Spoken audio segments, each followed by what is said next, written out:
Hello friend, कैसे हैं आप लोग।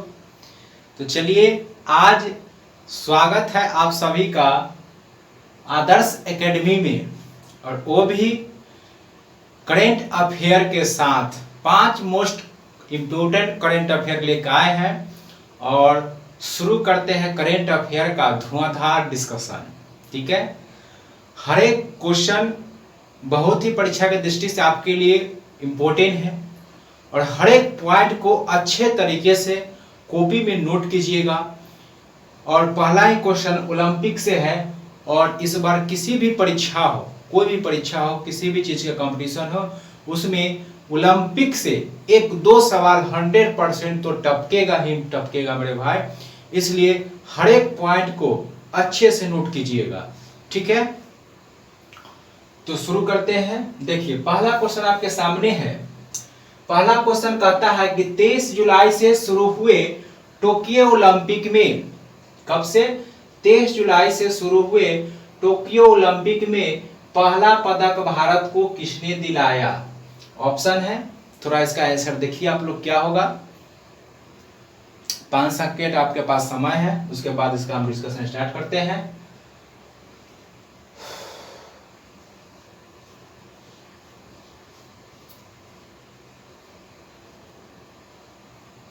चलिए, तो आप लोग क्वेश्चन देख लिए, बना भी लिए होंगे, किसका आंसर क्या होगा। चलिए देखिए, तो बात करते हैं किसके? ओलंपिक खेल के। ठीक है, तो चलिए,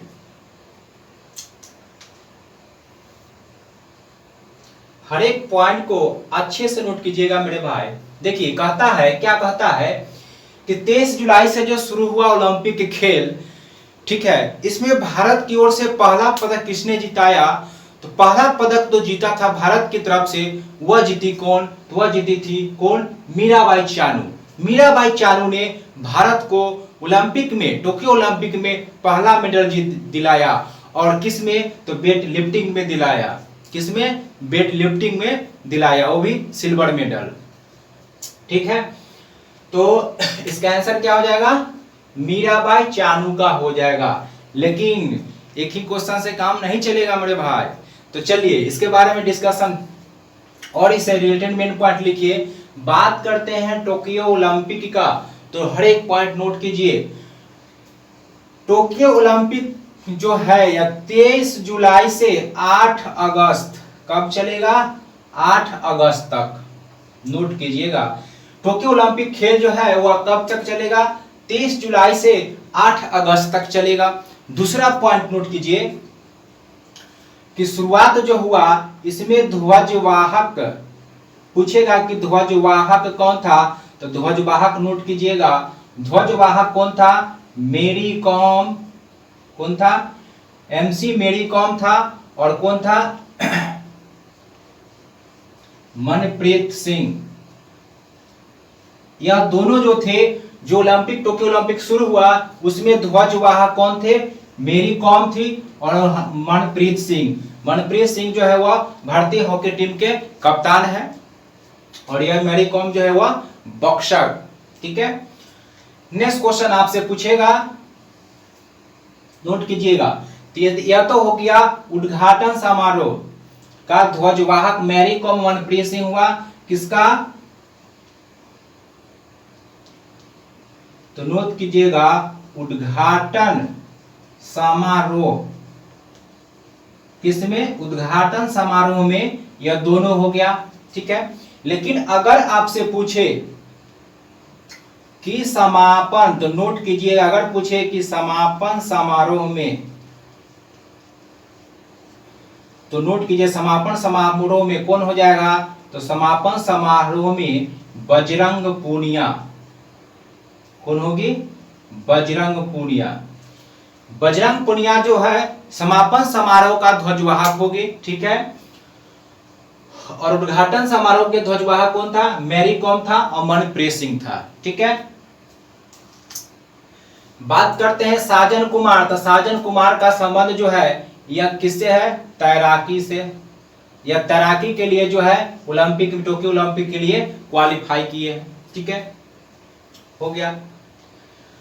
तो समापन में कौन हो जाएगा, बजरंग पुनिया हो जाएगा। ठीक है, अगर आपसे पूछ ले कि 2024 का टोक्यो ओलंपिक खेल कहाँ होगा, तो नोट कीजिएगा यह पेरिस में होगा।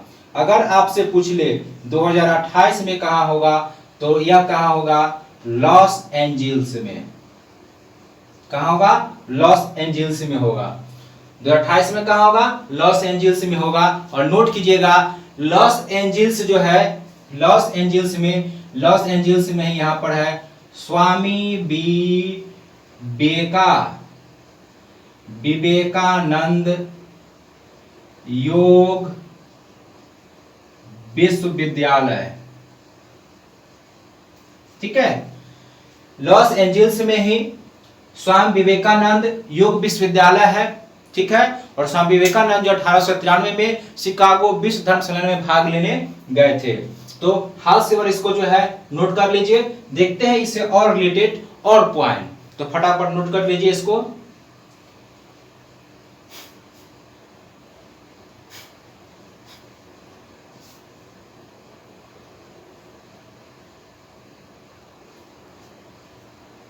चलिए,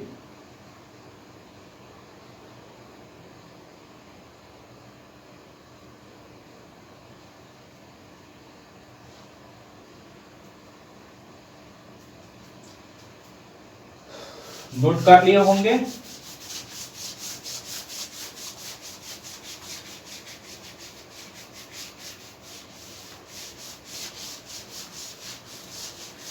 अट्ठाईस तक लिखा दिया, तो 28 में कहा, 24 में कहा होगा मेरे भाई, 24 में होगा फ्रांस में, 24 में होगा पेरिस, और 28 में कहा होगा लॉस एंजिल्स में। लेकिन अगर पूछे कि 2032 में कहा होगा, तो नोट कीजिएगा 2032 में कहा होगा ब्रिस्बेन। यह पड़ता है ऑस्ट्रेलिया में। कहा होगा, ब्रिस्बेन में होगा। ठीक है, अगर आपसे पूछे, नोट कीजिएगा कि आधुनिक ओलंपिक खेल की शुरुआत पूछ ले तो कब हुआ था मेरे भाई, 1894 में। कब हुआ था? अगर आपसे पूछे कि आधुनिक जो ओलंपिक खेल है, इसके आधुनिक ओलंपिक खेल की शुरुआत जो है कब हुआ था, तो 1894 ईस्वी में हुआ था। कब हुआ था? 1894, सॉरी 1800 यहाँ 96 होगा। कब हुआ था? 1896 में। अगर आपसे पूछे कि 32 में कहा होगा, तो ब्रिस्बेन में। 32 में कहा होगा, ब्रिस्बेन में होगा। ठीक है, नेक्स्ट पॉइंट पूछेगा कि ओलंपिक समिति जो है इसके अभी अध्यक्ष, पूछेगा कि ओलंपिक समिति जो है इसके अभी अध्यक्ष कौन है, तो लिखिएगा इसके अध्यक्ष जो है वह कौन है, थॉमस बाक। कौन है? Thomas Bach. अगर पूछे ओलंपिक समिति का, पूछेगा कि मुख्यालय कहाँ है, तो मुख्यालय नोट कीजिएगा मेरे भाई, लुसाने में। मुख्यालय कहाँ है? लुसाने में। मुख्यालय लुसाने में है। अभी इसका अध्यक्ष कौन है? थॉमस बाक है। और मुख्यालय कहाँ हो गया? लुसाने में। आधुनिक ओलंपिक 1896 में हुआ था। ठीक है, 32 में कहाँ होगा? ब्रिस्बेन में होगा। ठीक है, इससे एक और पॉइंट पूछेगा। अगर आपसे पूछे कि पैरा ओलंपिक जो होने वाला है, पैरा ओलंपिक के लिए उसका ध्वजवाहक कौन होगा, तो नोट कीजिएगा। अगर आपसे पूछे पैरा ओलंपिक के लिए ध्वजवाहक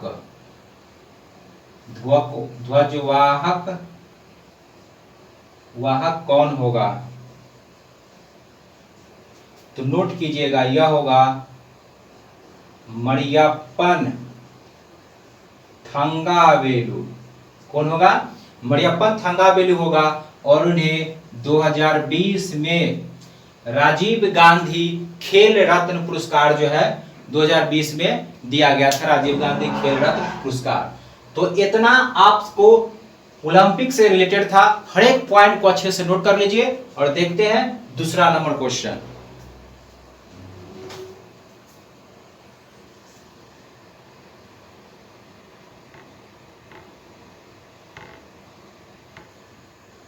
चलिए दूसरा क्वेश्चन आपके सामने है, इसका आंसर फटाफट दीजिए तो क्या होगा।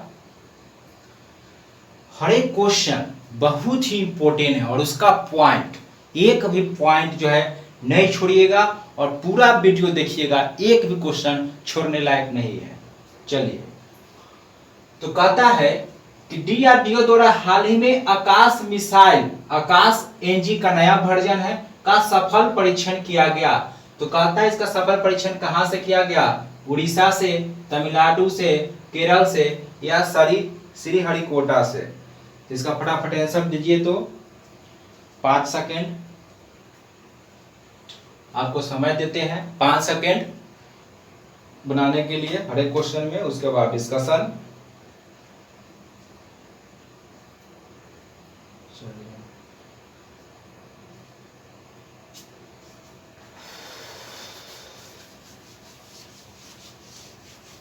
चलिए तो आप लोग बना लिए होंगे, 5 मिनट हो गया, सेकेंड हो गया। चलिए देखते हैं। कहता है, अब ध्यान से सुनिएगा, कहता है कि डीआरडीओ द्वारा आकाश मिसाइल का हाल ही में परीक्षण किया गया, ठीक है। और यह जो आकाश जो मिसाइल जो बनाया गया है, इसका मतलब जो है ना वर्जन है, मतलब कि अपडेट है, मतलब नया वर्जन है, और नया वर्जन है। और आकाश मिसाइल आने के उसका नया वर्जन, हमेशा जो है वर्जन बदलते रहता है। तो आकाश एनजी इसका सफल परीक्षण किया गया। डीआरडीओ जो भी मिसाइल बनाती है, जो भी परीक्षण करती है, सब के सब करेगा उड़ीसा में। कहां करता है, उड़ीसा में, ठीक है। तो इसका आंसर तो हो गया मेरे भाई क्या, कि उड़ीसा में इसका सफल परीक्षण हुआ, ठीक। अब बात करते हैं किसका, डीआरडीओ की, किसका, डीआरडीओ का। तो नोट कीजिएगा, डीआरडीओ का स्थापना कब हुआ था। तो नोट कीजिएगा 1958 में डीआरडीओ का स्थापना हुआ। अगर आपसे पूछ ले मुख्यालय, तो नोट कीजिएगा इसका मुख्यालय जो है, इसका मुख्यालय कहां है, नई दिल्ली है। अगर पूछ ले कि वर्तमान में इसके अध्यक्ष, तो नोट कीजिएगा इसके अभी अध्यक्ष कौन है, सतीश रेड्डी।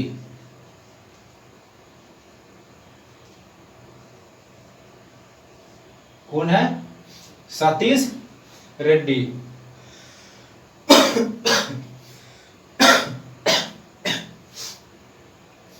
तो इसका स्थापना 1958 में, मुख्यालय कहाँ है, नई दिल्ली में। अध्यक्ष कौन है, सतीश रेड्डी, अभी इसके वर्तमान में अध्यक्ष है, ठीक है। नेक्स्ट पॉइंट, ठीक है। यह जो मिसाइल जो बनाया गया, इसके तहत कौन से अथी के तहत, मतलब एक प्रोग्राम लाया गया था, प्रोग्राम का नाम था IG, थोड़ा ऊपर लिखते हैं, IGMDP।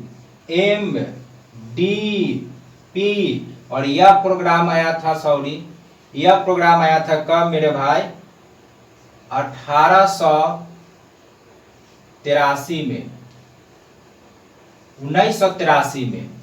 IGMDP प्रोग्राम जो आया था, यह प्रोग्राम जो है कब आया था मेरे भाई, तो नोट कीजिएगा, यह प्रोग्राम जो आया था कब आया था, 1983 में। कब आया था, 1983 में आया था, ठीक है। कब आया, 1983 में आया, इतना नोट कर लीजिए। उसके बाद IGMD के बारे में नीचे दिखाई नहीं देगा, फिर ऊपर से लिखते हैं, तो फटाफट इसको नोट कीजिए। तो यह एक प्रोग्राम था, इसके तहत जितने भी मिसाइल बने हैं सब इसी के अंतर्गत जो है बनाया गया था। IGMDP integrated guided missile development programme जो है यह लाया गया था। तो चलिए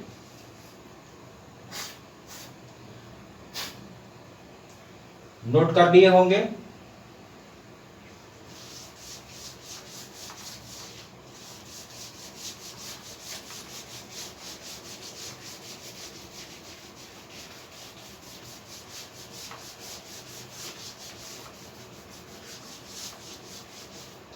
चलिए इसको उठाकर हम लिख देते हैं कहां, ऊपर। IGMDP, यह प्रोग्राम आया था 1983 में। अब इसको में देते हैं मेटा। देखिए, integrated guided missile development programme. तो यह जो इंटीग्रेटेड गाइडेड जो है, integrated guided missile development programme जो था, ये कब आया? 1983 में आया। और इसी के अंतर्गत जो है 5 मिसाइल बनाया गया। कितने मिसाइल? 5 मिसाइल। वो कौन कौन 5 मिसाइल था? तो नोट कीजिएगा उसका ट्रिक, पटना, PATNA, पटना हो गया। क्या हो गया? 5 गो। P से हो जाएगा पृथ्वी, A से हो जाएगा अग्नि, T से हो जाएगा त्रिशूल, और N से हो जाएगा नाग, और A से हो जाएगा क्या मेरे भाई? आकाश। तो IGFDP जो प्रोग्राम आया था 1983 में, इसके अंतर्गत 5 मिसाइल बनाया गया। कौन मिसाइल बनाया गया? तो वह पटना बनाया गया। P से पृथ्वी, A से अग्नि, T से त्रिशूल, और N से नाग, और A से क्या होगा? आकाश। और यही जो आकाश है, इसी का भी नया वर्जन आया था। क्या बनाया है DRDO ने? आकाश NG। यही नया वर्जन अभी बनाया था, जिसका परीक्षण उड़ीसा में किया है। क्या? तो इसको नोट कर लीजिए, ठीक है। अगर आपसे पूछेगा नेक्स्ट पॉइंट कि इंद्रजाल, इंद्रजाल जो है हाल ही में DRDO द्वारा विकसित किया गया है। इंद्रजाल है क्या? क्या है इंद्रजाल? तो आप न्यूज में सुने होंगे कुछ दिन पहले ही कि भारत के सीमा में जो है पाकिस्तानी जो है ड्रोन आया और हमला करके बम धमाका करके चला गया, ठीक है। तो उसी से बचने के लिए कि कोई ड्रोन जो है हमारे अंदर प्रवेश, सीमा के अंदर प्रवेश नहीं करे, इसके लिए DRDO जो है, इसके लिए जो है यह विकसित किसने किया है? तो DRDO द्वारा ही विकसित किया गया है। और यह क्या है मेरे भाई? यह जो है एक जाल की तरह यह संरचना कर लेता है। किस तरह? एक जाल की तरह यह संरचना, आकृति बना लेता है, ठीक है। और मान लीजिए कि यहाँ कोई जो है ड्रोन जो है घूम रहा है, यहाँ कोई ड्रोन है, तो 2000 से 3000 किलोमीटर तक इस इंद्रजाल का जो है रेंज है। और एतही से मान लीजिए कि यहाँ लेयर यहाँ तक बनाया मस्त यह इंद्रजाल, तो एतही से जो है इसको क्या करेगा? टारगेट करेगा, और हवा में ही इसे क्या करेगा? हवा में ही मार गिराएगा, ठीक है। तो यह जो है इंद्रजाल विकास किसने किया है? DRDO ने, ठीक है। यह क्या है? ड्रोन एंटी सिस्टम है, यानी ड्रोन दुश्मनों को, ड्रोन को जो है मार गिराने के लिए DRDO ने किसका विकास किया? इंद्रजाल का किया। इसी तरीके से जो है दुश्मनों के ड्रोन को मार गिराने के लिए जो है इजराइल भी जो है विकसित किया था। उसका पद्धति का नाम था आयरन डोम पद्धति। अगर पूछ ले तो नोट कीजिएगा कि इसी पद्धति को, ड्रोन को मतलब मार गिराने के लिए इजराइल ने कौन सी पद्धति अपनाई थी? तो वह था, इजराइल का था, नोट कीजिएगा, आयरन डोम पद्धति। इजराइल का क्या है? आयरन डोम पद्धति था। यह भी क्या करता है कि अगर कोई दुश्मन का, अगर सीमा के अंदर अगर कोई ड्रोन प्रवेश करता है तो उसे हवा में ही नाश्ते नाबूद कर देगा, ठीक है। तो यह इजराइल का है। और भारत का DRDO विकास किया है इंद्रजाल। यहाँ इंद्रजाल होगा, इंद्रजाला नहीं, क्या होगा? इंद्रजाल। तो समझ गए होंगे इंद्रजाल क्या होगा। तो फटाफट इसको नोट कीजिए, और इससे एक क्वेश्चन और रिलेटेड है जो देखते हैं।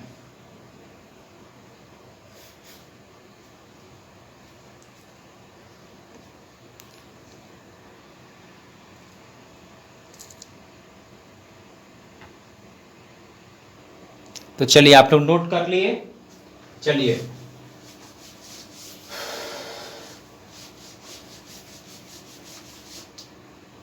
अगर आपसे पूछे कि 2DG, अब देखिए 2DG, इसका विकास भी DRDO ने ही किया था। अब 2DG क्या है इसके बारे में सुनिए। 2DG जो है यह एक पाउडर है, सफेद रंग का पाउडर है, और इसका विकास जो है DRDO की तरह डीआरडीओ के द्वारा ही किया गया। 2DG क्या है? या पाउडर है मेरे भाई, क्या है?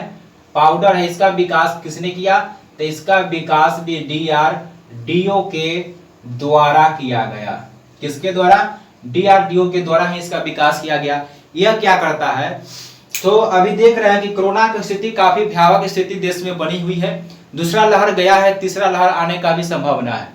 तो यह क्या करता है कि पहले तो कोरोना, जो व्यक्ति कोरोना पीड़ित होते हैं उनके शरीर में क्या होता है, ऑक्सीजन लेवल जो है घट जाता है, ऑक्सीजन लेवल घट जाता है। और देखें कि कुछ दिन पहले ऑक्सीजन का कितना डिमांड हो रहा था, ऑक्सीजन पूर्ति नहीं हो रहा था, बहुत पेशेंट जो है ऑक्सीजन की वजह से मर भी गए। तो डीआरडीओ जो है यह 2TG पाउडर का विकास किया कि जो व्यक्ति कोरोना पॉजिटिव है उसमें, उस व्यक्ति में अगर ऑक्सीजन का लेवल काफी गिर गया है तो ऑक्सीजन के लेवल को बनाए रखने के लिए, ऑक्सीजन का लेवल उसके शरीर में नहीं गिरे, इसके देखते हुए डीआरडीओ ने क्या किया? 2DG पाउडर का विकास किया। किसका? 2DG पाउडर का विकास किया। और दूसरा इसका काम क्या है? तो दूसरा इसका काम है कि अगर आप कोरोना से पीड़ित है तो कोरोना का प्रभाव शरीर में कम हो। ठीक है, दूसरा कोरोना के प्रभाव को रोकता है।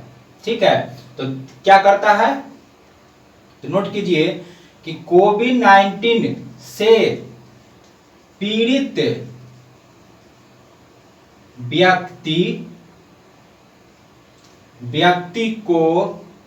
व्यक्ति के शरीर में O2 मतलब ऑक्सीजन लेवल को बनाए रखता है। और दूसरा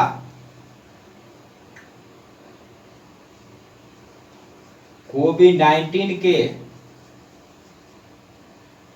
प्रभाव को कम करता है। तो यह था दूसरा क्वेश्चन से रिलेटेड कुछ महत्वपूर्ण पॉइंट। तो अच्छे से नोट कीजिए। चलते हैं तीसरे क्वेश्चन में।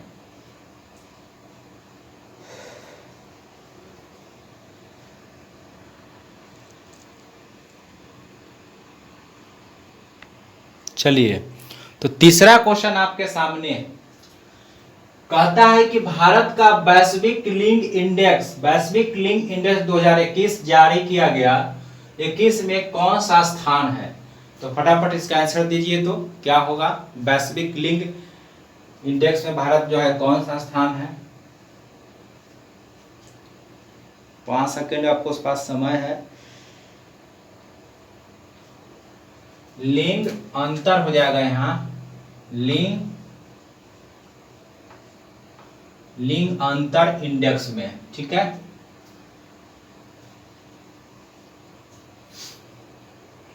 चलिए, कहता है 140, 94 है कि 53 है कि 51 है। ठीक है, तो देखिए, बात करें भारत का वैश्विक लिंग इंडेक्स 2021 में, तो भारत जो है कौन सा स्थान पर है? 140वां स्थान पर है। किस स्थान पर है? 140वां स्थान पर जो है क्या है? या क्या है? वैश्विक लिंग इंडेक्स में है। लेकिन आपसे पूछेगा, नेक्स्ट पॉइंट नोट कीजिएगा कि भारत अगर पूछे कि वैश्विक भूखमरी में, तो नोट कीजिएगा 54वां स्थान है। अगर आपसे पूछे लोकतंत्र सूचकांक अगर पूछ ले मेरे भाई, तो लोकतंत्र सूचकांक ग में कितना है? लोकतंत्र सूचकांक में 53वां स्थान है सूचकांक। अगर आपसे पूछे कि स्विस बैंक में पैसा जो जमा है, जमा के मामले में भारत का स्थान,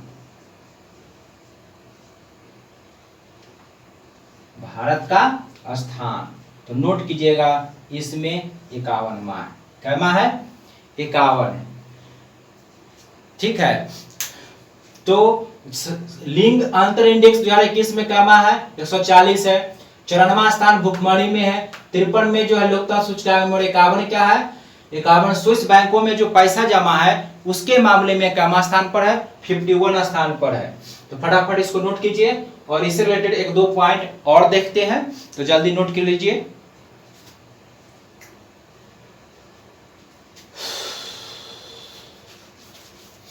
फटाफट नोट कर लीजिए, उसके बाद देखते हैं नेक्स्ट पॉइंट।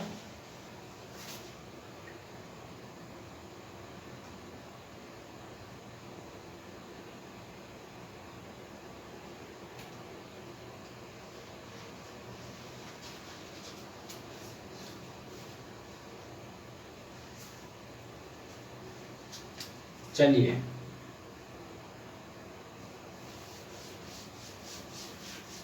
नोट कर लिए होंगे।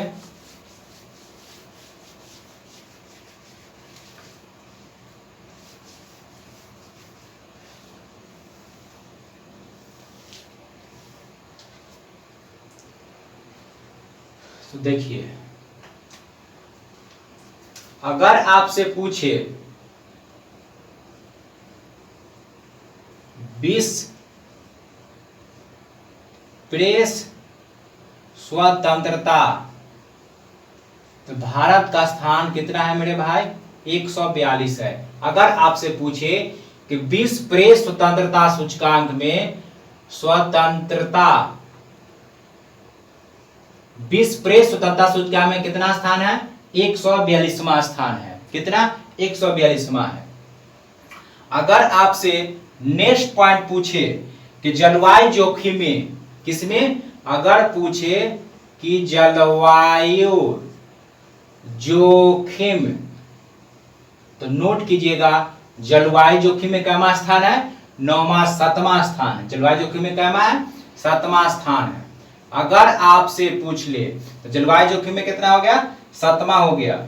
अगर आपसे पूछे कि वैश्विक शांति सूचकांक में, अगर आपसे पूछे मेरे भाई कि वैश्विक शांति सूचकांक, अगर कहे कि भारत का स्थिति वैश्विक शांति सूचकांक में कितना स्थान है, तो नोट कीजिएगा इसमें स्थान है 135वां। कितना स्थान है 135वां स्थान है वैश्विक सूचकांक में। अगर आपसे पूछ ले कि वैश्विक छोड़ देते हैं, अगर कहे कि प्रतिभा स्पर्धा,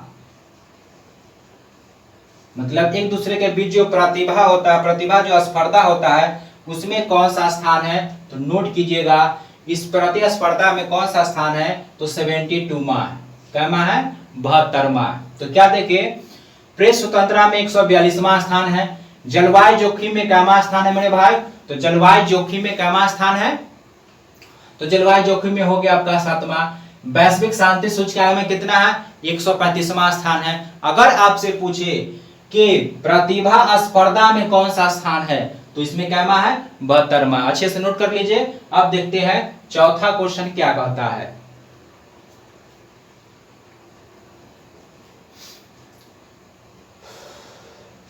या इसमें एक और नोट कर लीजिए, विश्व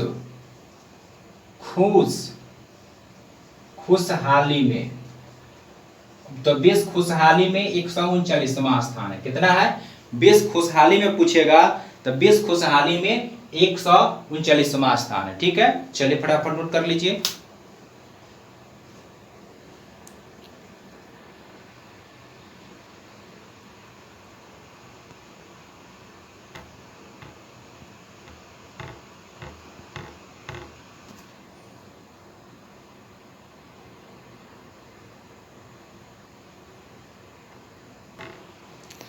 तो चौथा क्वेश्चन आपके सामने, फटाफट इसका आंसर बताइए और एक भी पॉइंट नहीं छोड़ेगा मेरे भाई, हर एक पॉइंट नोट कीजिएगा अच्छा से। चलिए, कहता है कि भारत के जयनगर और किस देश के कुर्था के बीच रेल सेवा शुरू किया गया है? हाल ही में रेल सेवा जो है शुरू किया गया है। सेवा यहां लिख लीजिएगा, सेवा हाल ही में शुरू किया गया है। ठीक है, कुछ दिन पहले शुरू हुआ है मतलब दोनों जगह के बीच। तो देखिए बात करते हैं, या जयनगर और कहाँ है? कुर्था। या आपका हो गया मेरे भाई ट्रेन। क्या हो गया? ट्रेन। चलिए, जयनगर जो है यह पड़ता है मधुबनी बिहार, और कुर्था कहाँ पड़ता है? यह है नेपाल। 34.5 किलोमीटर।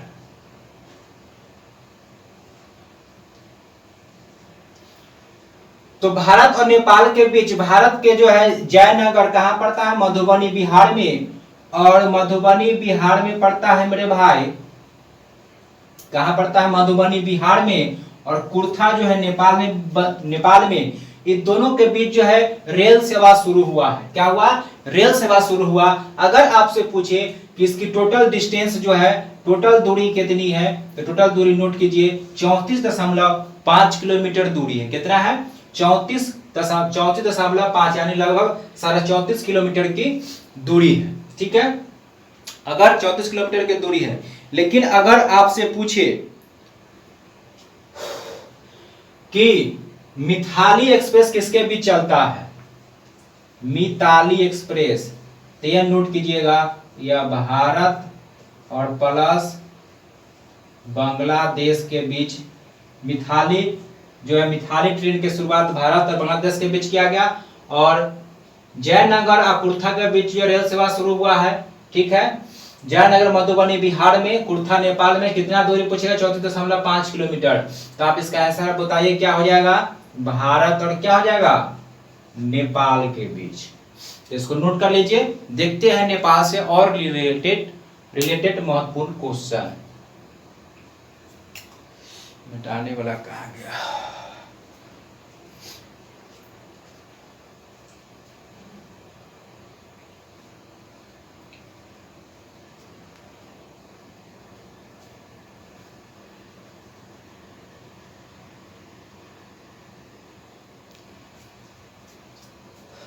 तो नोट कर लिए होंगे।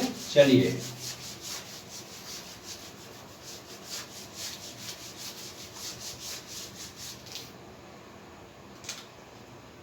बात करें नेपाल के, तो अभी यहाँ के प्रधानमंत्री बने हैं नए। कौन बना है? तो वह है शेख बहादुर दौआ। शेख बहादुर दौआ जो है यहाँ भी के क्या बने हैं? प्रधानमंत्री बने हैं। और कैमा? 5वें। ठीक है, शेख बहादुर दौआ। ठीक है, अगर राष्ट्रपति की बात पूछ ले तो नोट कीजिएगा, विद्या देवी भंडारी। कौन है?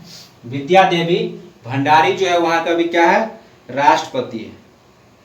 ठीक है, अगर आपसे पूछे कि एकमात्र संगठन जिसका मुख्यालय नेपाल की राजधानी काठमांडू में है, तो वो क्या होगा? सार्क का मुख्यालय नेपाल के काठमांडू में। नोट कीजिएगा।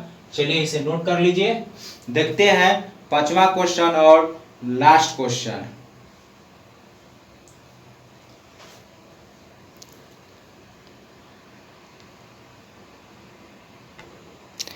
चलिए देखिए, 5वां क्वेश्चन और लास्ट क्वेश्चन आपके सामने है।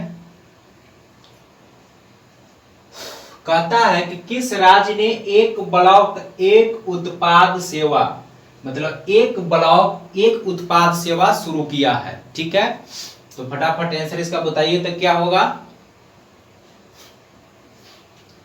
कहने के लिए मेरे भाई 5 क्वेश्चन है, लेकिन काउंट कीजिएगा तो 30 से 40 क्वेश्चन पूरा हो जाएगा। और हर एक क्वेश्चन जो है परीक्षा की दृष्टि से काफी इंपोर्टेंट है। तो चलिए इसका देखते हैं आंसर क्या होगा।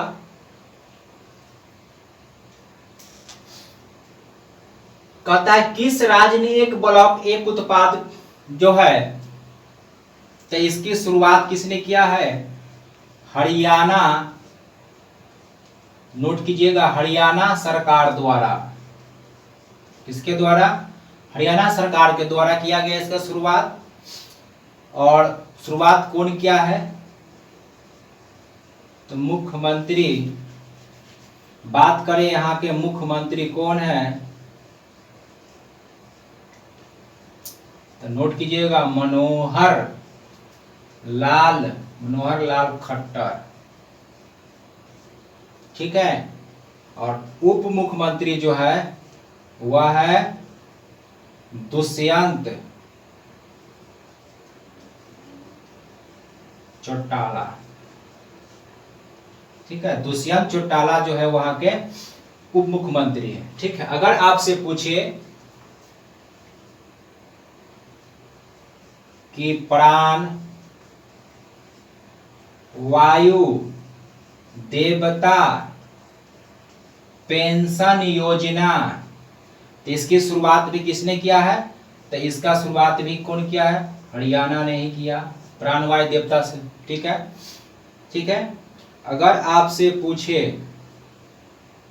ठीक है, अगर आपसे पूछे कि अंतर्राष्ट्रीय सौर गठबंधन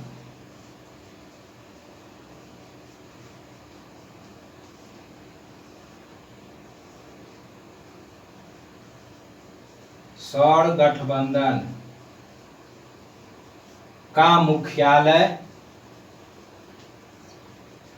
तो वह भी कहां है? गुरुग्राम। गुरुग्राम कहां? हरियाणा में है। ठीक है, तो इसको नोट कीजिएगा। एक दो पॉइंट और है, चलिए।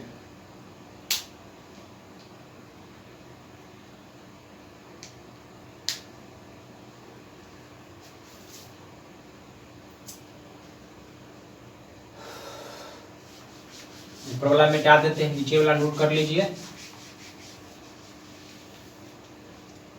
अगर आपसे पूछे यह जो योजना लगाया गया है एक ब्लॉक एक उत्पाद, इसका उद्देश्य क्या है, तो नोट कीजिएगा, इसका उद्देश्य है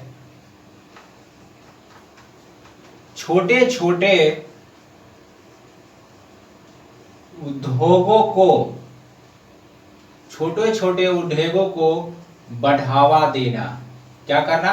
छोटे छोटे जो उद्योग है इसको बढ़ावा देने के लिए जो है हरियाणा सरकार द्वारा लाया गया है। अगर आपसे पूछे कि भारत की पहली एयर टैक्सी सेवा, तो नोट कीजिएगा, भारत की पहली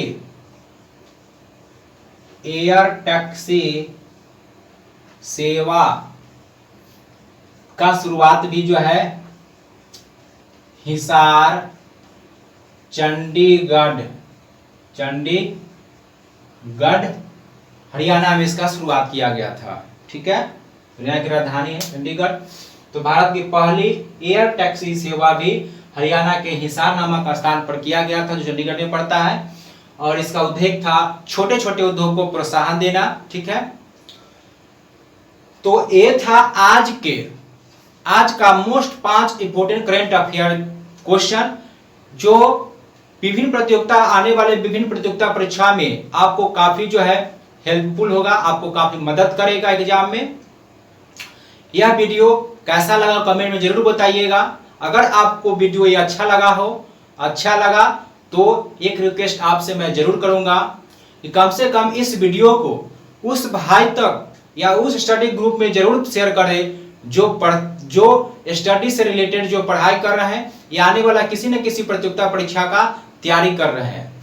ठीक है, तो मिलते हैं नेक्स्ट कल फिर 5 मोस्ट इंपोर्टेंट करंट अफेयर के साथ, और उसका करते हैं धुआंधार डिस्कशन।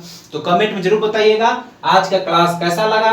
करंट अफेयर का पहला क्लास था, और हर एक शनिवार और रविवार को ही आपके लिए सप्ताह में 2 दिन करंट अफेयर लेकर आएंगे। ठीक है, तो शेयर करना नहीं भूलिएगा, और मिलते हैं नेक्स्ट क्लास में। धन्यवाद।